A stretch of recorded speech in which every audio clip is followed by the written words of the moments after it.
ନମସ୍କାର ଦର୍ଶକ ବନ୍ଧୁ, ସିନ୍ଦୁରର ଖେଳରେ ଆଜି ଆପଣମାନେ ଦେଖିବାକୁ ପାଇବେ ରଶ୍ମି ବସିଥିବା ବେଳେ ଅନି ଓ ଆନିଆ ତାଙ୍କ ପାଖକୁ ଆସିବେ। ଆଉ ଅନି କହିବ, ମାମା ତମେ ଆମକୁ କିଛି କହୁନ ନା କ'ଣ ପାଇଁ? ତମେ କ'ଣ ଆମକୁ ଦେଖି ଖୁସି ନୁହଁ? ତାପରେ ରଶ୍ମି ରାଗିକି କହିବେ, ମୁଁ ପରା ତମମାନଙ୍କୁ କହିଥିଲି ମୁଁ ତୁମ ମାମା ନୁହଁ। ଏହାପରେ ଅନି ଓ ଆନିଆ ରଶ୍ମିକୁ ଯେତେ ବୁଝାଇଲେ ବି ସେ ଜମାରୁ ବି କିଛି ବୁଝିବେନି। ପୁଣି ଅନି କାନ୍ଦିକି କହିବେ, ବାପା ତମେ ମାମାଙ୍କୁ କହୁନ, ସେ ଆମ ସହିତ କଥା ହେବେ। ତାପରେ ଆୟାନ କହିବେ, ଇଏ ତମ ମାମା ନୁହନ୍ତି, ଇଏ ମୋ ମାମା। ତମେ ଦୁଇଜଣ ମୋ ମାମାଙ୍କୁ ମାମା ଡାକନି। ଏହାପରେ ଅନି ଓ ଆନିଆ ରଶ୍ମିର ଗୋଟେ ହାତକୁ ଧରିବେ ଆଉ ସେପଟେ ଆୟାନ ଏହାପରେ ରଶ୍ମିକୁ ଦୁଇପଟେ ଟାଣିବେ।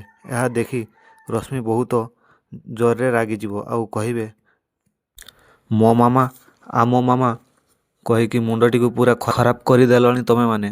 ଆଉ କହିବେ, କେହି ତ ସମ୍ଭାଳ ଏଇମାନଙ୍କୁ, ତମେମାନେ ଅନେଇଛ କ'ଣ? ପାଟିରୁ ଟିକେ ବି କଥା ବାହାରୁନି। ଏହାପରେ ଅଂଶ ଦୌଡ଼ି ଯାଇ କହିବେ, ମୁଁ ତମମାନଙ୍କୁ କହିଥିଲି ନା ଏ ତମ ମାମା ନୁହନ୍ତି ବୋଲି। ଆଉ ଇଏ ଯଦି ତମ ମାମା ହୋଇଥାନ୍ତେ ତମ ଆଖିରୁ କେବେ ବି ଲୁହ ବୋହିବାକୁ ଦେଇନଥାନ୍ତେ, କେବେ ତାଙ୍କ ପାଖରୁ ଦୂରେଇ ଦେଇନଥାନ୍ତେ। ତମେ ଦୁଇଜଣ ଆଉ ୟାଙ୍କୁ କେବେ ବି ହଇରାଣ କରିବନି, କାହିଁକି ନା ତମ ମାମା ଏବେ ମଲ୍ଲିକା।